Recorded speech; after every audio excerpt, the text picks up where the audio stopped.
So welcome to this video. So this is our class first of class 10th math. So in this video we will start our new chapter that is real numbers. So hello everyone, this is Gaurav. I hope you all are doing well. So देखो class 10th maths में जो हमारा chapter first आ जाता है जिसको हम बोलते हैं रियल नंबर्स, उसको आज इस वीडियो में हम स्टार्ट करने वाले हैं। और उसके मतलब कुछ पॉइंट्स जो टॉपिक्स हैं जो हमारे कंसेप्ट हैं उनको हम बिल्कुल अच्छे से समझेंगे। बाकी चेकआउट करेंगे कि जो क्वेश्चन है उसको हम किस तरीके से हमें करना है और एग्जामिनेशन में हमें किस तरीके से लिख के आना है, ताकि एग्जामिनेशन में जो टीचर है वो हमें क्या फुल मार्क्स दे अगर हम उसको बिल्कुल अच्छे तरीके से करते हैं। तो देखो यहाँ पर जो टॉपिक मतलब कि चैप्टर का नाम आता है वो आता है रियल नंबर। सबसे पहले तो इसी को समझ लेते हैं, बहुत बेसिक सी चीज है। आई होप आपको अच्छे से सब कुछ ये आता भी होगा। रियल नंबर्स किसको बोलते हैं, 9th क्लास में आप पढ़ के आए हो, आपने वीडियो भी देखी होंगी।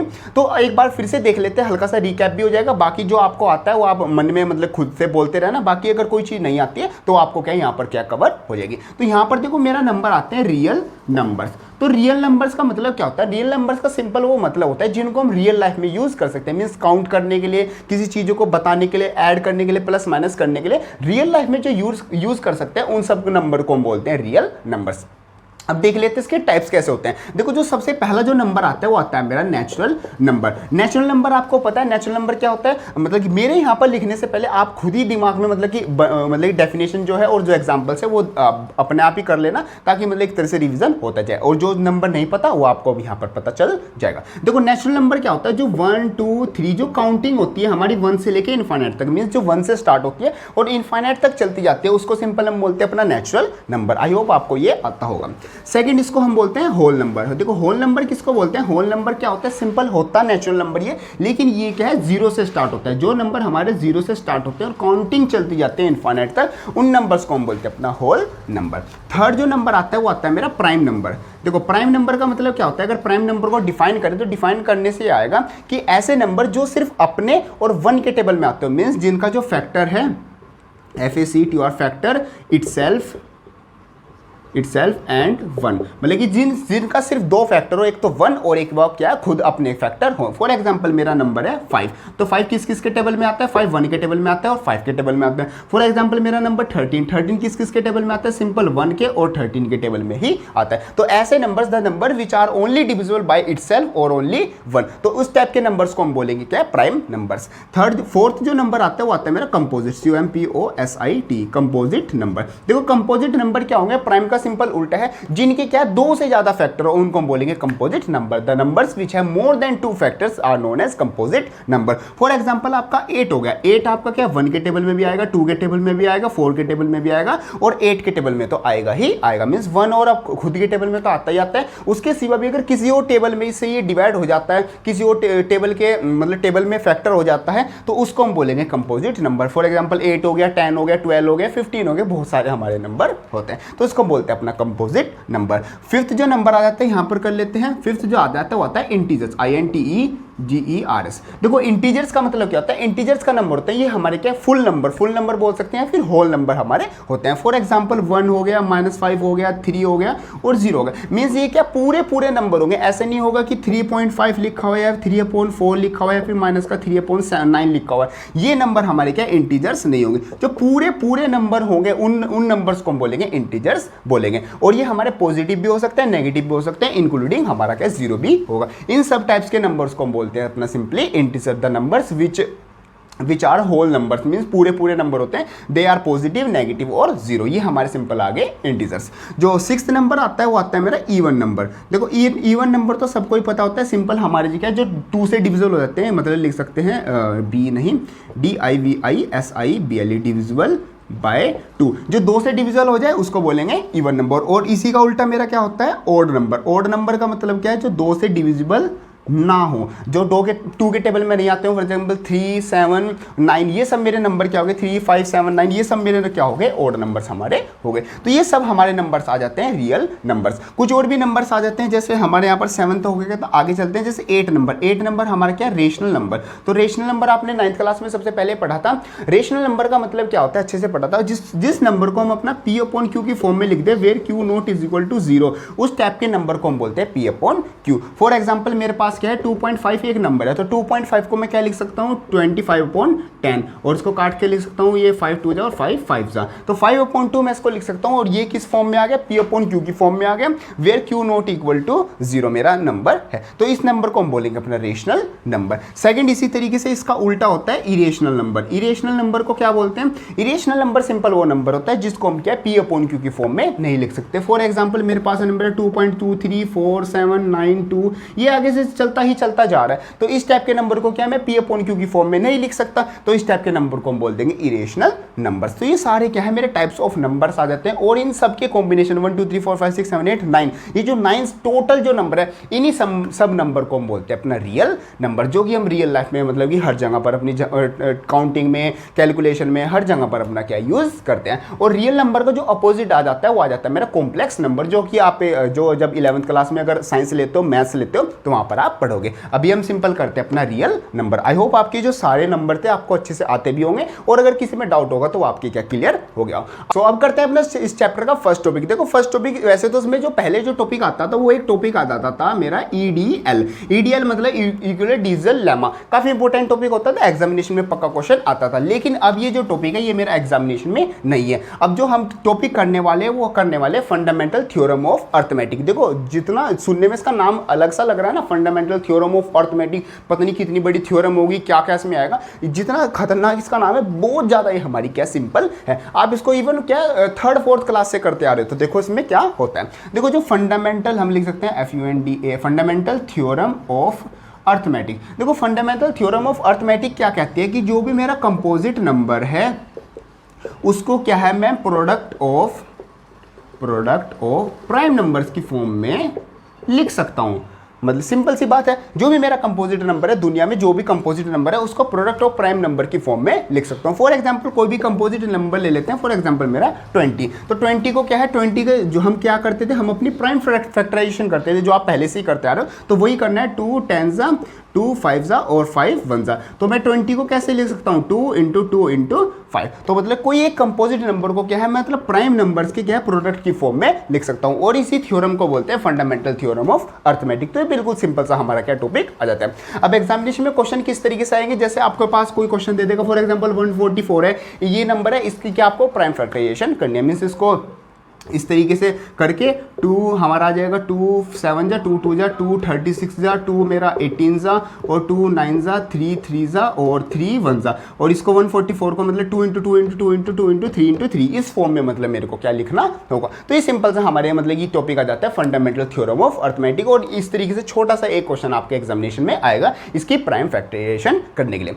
अब देखो इससे जो मतलब इसकी एप्लीकेशन आ जाती है, मीन्स इस थ्योरम को हम कहाँ पर यूज करते हैं, वो हम यूज करते हैं LCM एंड जो HCF है उनको निकालने के लिए। ये हमारा टॉपिक है, काफी इंपॉर्टेंट है, इंपॉर्टेंट भी है और बहुत ही ज्यादा इजी भी है। इजी के देखो एक तो आप करके भी आ चुके हैं, ऊपर से इसमें कितने हाई लेवल का कोई क्वेश्चन, कितना मतलब इसमें क्या हाई लेवल का क्वेश्चन बना लेंगे, आपको नंबर ही तो दे देगा, वो नंबर दे देगा और पूछ लेगा भाई HCF निकाल दो और HCF निकाल दो। जहां पर हाईएस्ट चीज निकालनी होगी, हाईएस्ट कॉमन फैक्टर, वहां पर HCF निकाल दोगे। जहां पर LCM निकालना होगा, मतलब कि जो लीस्ट कॉमन मल्टीपल निकालना होगा, वहां पर सिंपल आप LCM निकाल दोगे। तो ये सिंपल सा आपको काम करना है। अब देखो इसी LCM और HCF के टॉपिक को थोड़ा डीपली जाके समझते हैं, ताकि मतलब देखो टॉपिक तो इजी है, लेकिन हर एक पॉइंट का मतलब आप क्लास 10th में हो, इतना भी मतलब कि इजी तो होगा, लेकिन ऐसा तो है नहीं बिल्कुल हलवे वाले क्वेश्चन दे देगा, वो सामने से रख दे, लो ये दो नंबर है, इनका एलसीएम निकाल दो। तो हर एक चीज को मतलब जो एलसीएम एचसीएफ है थोड़ा डीपली समझते हैं, क्या क्या पॉइंट आते हैं और किस किस तरह से हमें क्वेश्चन करते हैं। पहले इसको रफ कर लेते हैं, फिर हम इस चीज को समझते हैं। देखो यहाँ पर मेरी चीज आती है LCM और ये मेरा आ जाता है HCF। देखो LCM का मतलब क्या होता है, least common multiple. For example मेरा कोई नंबर है 8, तो उसके मतलब मल्टीपल होंगे 8 1 जा 8, 8 2 जा 16 और मेरा 24 और मेरा 32, ऐसे डैश डैश चलता जाएगा। तो ये एक मेरा नंबर है, इसमें भी हमारा जो सबसे छोटा वाला जो मल्टीपल होगा उसको, जैसे कि यहाँ पर 8 है तो उसको हम क्या बोलेंगे, अपना LCM बोलेंगे। और HCF क्या है, HCF का मतलब है हाईएस्ट कॉमन फैक्टर, मीन जैसे 8 की जो फैक्टर है वो 1 है 2 है 4 है और ये, इसमें से जो हाईएस्ट है मतलब जो सबसे बड़ा फैक्टर है, जैसे कि मेरा 8 जो सबसे बड़ा फैक्टर है उसको हम क्या बोलेंगे, HCF हम बोलेंगे। ये हमें जो HCF और LCM निकालना होता है, 2 या 2 से ज्यादा नंबर का निकालना होता है। एक नंबर का निकाल के देखते हैं, जैसे मेरे पास नंबर है 5 और मेरे पास क्या है फॉर एग्जांपल 15 नंबर मेरा आता है। देखो वैसे तो हम देख के बता देंगे इनका एलसीएम क्या आएगा, एचसीएफ क्या आएगा, फिर भी निकाल के देखे तो जैसे अब मैं इसके फैक्टर करता हूँ तो 5 1 जा जाएगा और 15 का करता हूँ तो 3 5 जा और 5 1 जा, तो मैं 5 को लिख सकता हूँ 1 इंटू 5 और जो 15 है उसको लिख सकता हूँ 3 इंटू 5 ये मैं लिख सकता हूँ। तो हम एलसीएम कैसे निकालेंगे, सबसे पहले तो जो हमारे कॉमन आए हैं इन दोनों में उसको मतलब कि कॉमन ले लेंगे, और एलसीएम निकालने का तरीका होगा एलसीएम में जो भी कॉमन है उसको एक बार लेंगे और जो चीज़ बच गई है उसको सिंपल एक बार लिख लेंगे और कर देंगे मल्टीप्लाई। तो एलसीएम तो मेरा क्या आ गया 15 आ गया। 15 का मतलब है कि अगर इन दोनों टेबल में दोनों के मल्टीपल्स लिखे जाएँ तो उसमें सबसे सबसे छोटा जो मल्टीपल आएगा वो क्या आएगा, तो वो मेरा क्या 15 आएगा। अब एचसीएफ कैसे निकालना है, एचसीएफ में जो आपका सिर्फ कॉमन नंबर आया उसको ही आप क्या ले लोगे। मान लो अगर यहाँ पर 2 भी आ जाता, कोई और नंबर ले लेते वो भी कॉमन आ जाता, तो 5 की मल्टीप्लाई सिंपल 2 से कर देते। तो जो मेरा एचसीएफ आ गया वो मेरा यहाँ पर क्या 5 आ गया। उसमें एचसीएफ का मतलब क्या है, इन दोनों के अगर आप फैक्टर करते हो तो फैक्टर करने में जो आपका सबसे बड़ा फैक्टर है इन दोनों का वो मेरा क्या हो गया एचसीएफ हो गया। तो ये मेरा इस तरीके से हम निकालते हैं अपना एचसीएफ और एचसीएफ। अब देखो यहाँ पर मेरा एक रिलेशन होता है जो कि एग्जामिनेशन में जिससे क्वेश्चन पक्का आता है वो आता है LCM into HCF is equal to first number into second number. ये मेरा क्या है, मतलब कि एक रिलेशन आता है। यहाँ से आपको एग्जामिनेशन में क्वेश्चन किस तरीके से आएगा, वो आपको LCM दे देगा, फर्स्ट नंबर दे देगा, सेकंड नंबर दे देगा, आपको HCF पूछ लेगा, आपको एलसीएम दे देगा, एचसीएफ दे देगा, सेकंड नंबर दे देगा, आपसे फर्स्ट नंबर पूछ लेगा। तो जो वैल्यू नहीं दी है वहां पर एक्स रख दोगे और सिंपल क्या आपने सोल्व करके निकालोगे। जैसे अगर इस मतलब कि इस स्टेटमेंट को देखेगी ये सही है गलत है तो यहाँ से भी चेकआउट कर सकते हैं। एलसीएम कितना आया था, वो आया था मेरा 15, एचसीएफ आया था मेरा 5 और जो फर्स्ट नंबर था वो था मेरा 5 और जो सेकंड नंबर था वो था 15। 15 5 जो 75 हो जाता है और 15 5 जो वो भी 75 होता है। तो ये भी मेरी LHS RHS के इक्वल है। मीन्स ये जो स्टेटमेंट लिखी हो ये सही भी स्टेटमेंट है। तो यहाँ से मतलब इस टाइप के मेरे क्वेश्चंस आएंगे। जैसे ये जो आपको यहाँ पर शीट दिख रही होगी इस टाइप से मेरे एग्जामिनेशन में क्वेश्चन आते हैं। अब देखो कुछ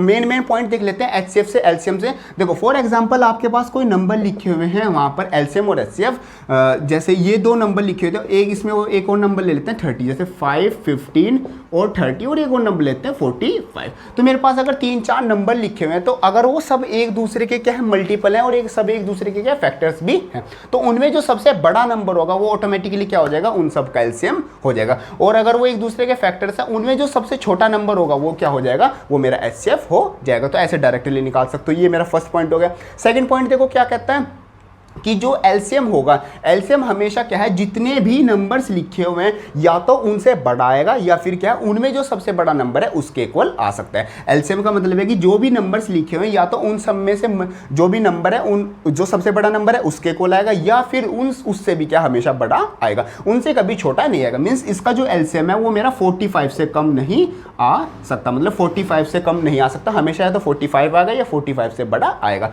वो किसकी बात होगी, LCM की। HCF की बात करते हैं। HCF क्या कहते हैं, HCF में होगा कि जो इसमें HCF में जो सबसे बड़ा नंबर है उससे बड़ा नंबर क्या है HCF का नहीं होगा। मींस HCF में क्या होगा या तो जो भी सबसे बड़ा नंबर है उससे छोटा ही हमेशा मेरा क्या होगा आंसर होगा। ये मेरा पॉइंट क्या है HCF के केस में आता है। मीन जो भी सबसे बड़ा नंबर है उससे बड़ा तो मेरा कभी भी HCF नहीं जाएगा। तो ये आप चेक करने के टाइम मतलब कि जब क्वेश्चन करोगे तो उस टाइम भी क्या ध्यान रख सकते हो। ये सिंपल से मेरे कुछ पॉइंट्स आ जाते हैं HCF और LCM को लेके। बाकी जो आपके NCERT में क्वेश्चन आएंगे वो हमारे आएंगे जैसे एग्जाम्पल्स हैं और कुछ हमारे एक्सरसाइज है कि 1.2। आप जो एग्जाम्पल्स है और जो एक्सरसाइज है 1.2 उसको ट्राई करना, उसमें जो भी प्रॉब्लम आएगी वो आप कमेंट बॉक्स में लिख देना, वो हम यहाँ पर चेकआउट करेंगे किस तरीके से वो मतलब कि कैसी प्रॉब्लम है और उसको हमें किस तरीके से सॉल्व करना है। देखो जो एग्जाम्पल हमारा आता है एग्जाम्पल आप 8th भी कर लोगे, आप 7th भी कर लोगे, 6th भी कर लोगे। सिंपल आपको इस फॉर्म में लिखना है। आप एग्जाम्पल देखो 5th, एग्जाम्पल 5th काफ़ी इंपॉर्टेंट भी है और मतलब कि एक थोड़ा अलग भी आ जाता है, इसको किस तरीके से करना है। देखो एग्जाम्पल हम 5th चेकआउट करते हैं।